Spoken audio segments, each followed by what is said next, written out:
श्री राम भक्त हनुमान जी महाराज प्रत्यक्ष एवं चिरंजीवी देवता हैं। जहाँ भी श्री रामचंद्र जी का गुणगान एवं कीर्तन भजन होता है, वहाँ श्री हनुमान जी महाराज किसी न किसी रूप में अवश्य उपस्थित हो जाते हैं। श्री राम जी के भक्तों के सभी संकट श्री हनुमान जी स्वतः ही दूर कर देते हैं।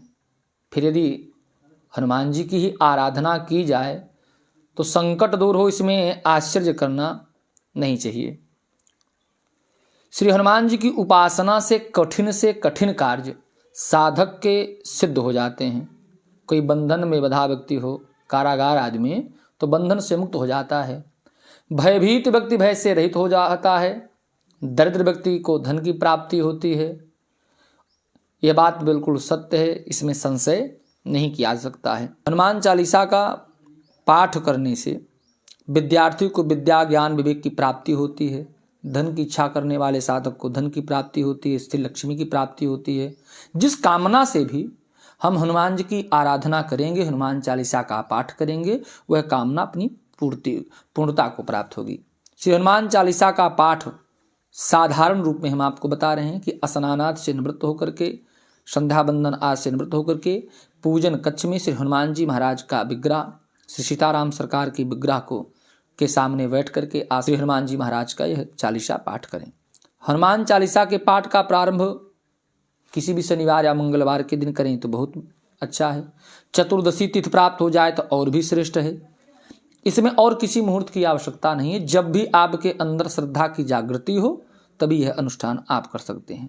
हनुमान चालीसा का पाठ कोई भी बालक, वृद्ध, युवा, नर नारी कर सकते हैं, लेकिन नियम पालनीय होंगे और सबके लिए आवश्यक हैं। सात्विक अनुष्ठान जैसे हम करते हैं, निराहार रहना है, उपवास करना है, सायंकालीन बेला में ही हम आहार भोजन ले सकते हैं।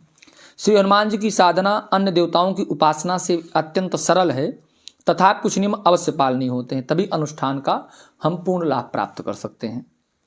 अर्थात अनुष्ठान के समय रात्रि में ही भोजन करना है, दिन में उपवास करना है, जल फल दुग्ध आदि जो भी हो ग्रहण कर सकते हैं।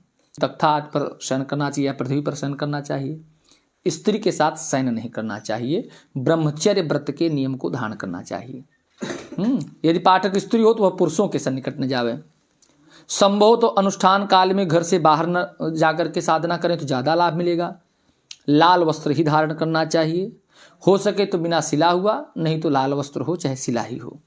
धोती गौछा आदि धारण करना चाहिए। किसी भी राम दरबार में के मंदिर में या हनुमान जी के मंदिर में या शिवालय में या गंगा पवित्र नदी के तट पर कर सकते हैं, जंगल में कर सकते हैं, किसी गुफा में कर सकते हैं, कहीं पर्वत पठार पर कर सकते हैं। यदि कोई स्थान हो तो अपना घर भी श्रेष्ठ है, उसमें कोई दोष नहीं है। लेकिन एकांत स्थान पर जहाँ पर कोई विघ्न बाधा पाठ करते समय, अनुष्ठान करते समय न उत्पन्न हो, घर में कोई एकांत स्थान का चयन करें, वहीं पर बैठ करके साधना करनी चाहिए। श्री हनुमान जी की जितना हनुमान जी के प्रति आपके अंदर श्रद्धा उत्पन्न होगी, उनके बल का, उनकी शक्ति का हम जितना विश्वास करेंगे, भरोसा करेंगे, उतना ही हमको फल प्राप्त होगा। अतः पाठ के समय सर्वशक्तिमान दुर्गम से दुर्गम कार्य को सिद्ध करने वाले श्री हनुमान जी का ध्यान करते रहना चाहिए। हनुमान चालीसा का पाठ स्वयं अथवा उक्त नियम का पालन करने वाले ब्रह्मचारी बटकों के द्वारा, ब्राह्मणों को द्वारा भी कराया जा सकता है। कामना अनुसार हनुमान चालीसा का पाठ संख्या जो भी हो तो संख्या का संकल्प कर ले में तब पाठ करें। हनुमान चालीसा का जो पाठ है वो संपुट विधि से भी किया जाता है, और संपुट विधि से पाठ करने पर जो कामना है वो अतिशीघ्र अपनी पूर्णता को प्राप्त होगी। जैसे हम आपको कुछ संपुट का वर्णन करते हैं। जैसे किसी को हो तो संकट के लिए बताया गया है कि संकट कटे मिटे सब पीरा, जो सुमिरे हनुमत बलबीरा। इसी संपुट का पाठ हम इस संपुट के द्वारा संकट की निवृत्ति के लिए इस संपुट को लगा करके पाठ कर सकते हैं। संपुट लगाना कैसे है? इसके पहले एक बार हमको संपुट पढ़ना है, इसके बाद एक बार पढ़ना है। फिर जो अगला दोहा है तो उसके पहले नहीं, एक दोहा या एक चौपाई पढ़ने के बाद 2 बार हमको संपुट का पाठ करना पड़ेगा, तब वो संपुट के द्वारा चौपाई या दोहा कीलित हो जाएगा, बंधित हो जाएगा, संपुटित हो जाएगा। जैसे हम पहले संपुट पढ़ेंगे कि संकट कटे मिटे सब पीरा, जो सुमिरे हनुमत बल बीरा।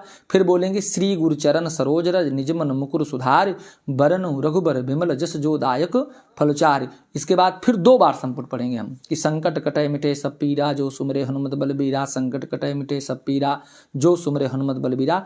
फिर आगे का दोहा पढ़ेंगे कि बुद्धिहीन तन जान के सुमिरो पवन कुमार बल बुद्ध विद्या देहु में हरहु करे कलेश विकार। इसके बाद फिर 2 बार संपुट पढ़ेंगे, तब चौपाई शुरू करते हैं। और भी संपुटों का वर्णन है, जैसे कोई पीड़ा है, रोग है तो नासे रोग हरे सब पीरा जो सुमरे हनुमत बलबीरा। और जैसे भूत पिशाच का भय है तो भूत पिशाच निकट नहीं आवे महावीर जब नाम सुनावे। जैसे सद्बुद्धि की प्राप्ति करनी है, परिवार में आपस में जो है संबंध अच्छा नहीं है, सब में विवाद रहता रहे, तो हम संपुट रख सकते हैं कि महावीर विक्रम बजरंगी कुमत निवार सुमत के संगी। असुरों का नाश करना है, दुष्ट प्राणियों के द्वारा आपको भय उत्पन्न हो रहा हो तो हम संपुट रख सकते हैं कि भीम रूप धरे असुर संहारे रामचंद्र के काज समारे। कोई मूर्छित हो चुका है, आईसीयू में कोई मरीज भर्ती है, आईसीयू में जिसको होश नहीं आ रहा है, तो उसको चैतन्य करने के लिए लाए सजीवन लखन जी आए श्री रघुबीर हर्ष लाए, इस संपुट को हम रख सकते हैं। बच्चों के लिए बल विद्या बुद्धि की कामनाएं हम करते हैं तो बुद्धिहीन तन जान के सुमरे में पवन कुमार बल बुद्ध विद्या देहु में हरहु कलेश विकार, इस संपुट को हम रख सकते हैं। यदि कोई बहुत कठिन कार्य है तो उसकी सिद्धि के लिए दुर्गम काज जगत के जेते सुगम अनुग्रह तुमरे देते, इस संपुट को हम लगा सकते हैं। सुख प्राप्ति की कामना यदि हमारे अंदर है तो सुख प्राप्ति के लिए सब शुक्ल है तुम्हारी सरना तुम रक्षक काहू को डरना, इस संपुट के द्वारा पाठ कर सकते हैं। यदि हम चिंतित रहते हैं तो चिंता को दूर करने के लिए, चिंतित कामना की पूर्ति के लिए, और मनोरथ जो कोई लावे सोई अमित जीवन फल पावे। साधु जनों की रक्षा के लिए, असुरों के संहार करने के लिए, दुष्ट जनों के संहार के लिए साधु संत के तुम रखवारे असुर निकंदन राम दुलारी, इस संपुट को रख सकते हैं। अष्ट सिद्धियों को नवनिधि को प्राप्त करने के लिए अष्ट सिद्धि नवनिधि के दाता असबर दीन जानकी माता। श्री भगवान के धाम की प्राप्ति के लिए जो मुक्ति की कामना करते हैं वह साधक अंतकाल रघुवतपुर जाई जहाँ जन्म हरि भक्त कहा, इस संपुट के द्वारा पाठ कर सकते हैं। इस प्रकार अनेक प्रकार के संपुट हैं, आपकी जैसी कामना हो उसी प्रकार का संपुट आप रख करके संकल्प करके श्री हनुमान जी महाराज का पाठ स्वयं करें अथवा ब्राह्मणों के द्वारा, आचार्यों के द्वारा, बटुक ब्राह्मणों के द्वारा करा सकते हैं इस अनुष्ठान को। आइए हम पाठ करते हैं और इसी विधि के अनुसार यदि आप भी पाठ करेंगे तो श्री हनुमान जी और सीताराम सरकार आपकी मनोकामना को अवश्य पूर्ण करेंगे। बोलो हनुमान जी महाराज की जय। आइए हम आपको संपुट विधि से जैसे पाठ किया जाता है उसका हम पाठ करते हैं, आप लोग श्रवण करें।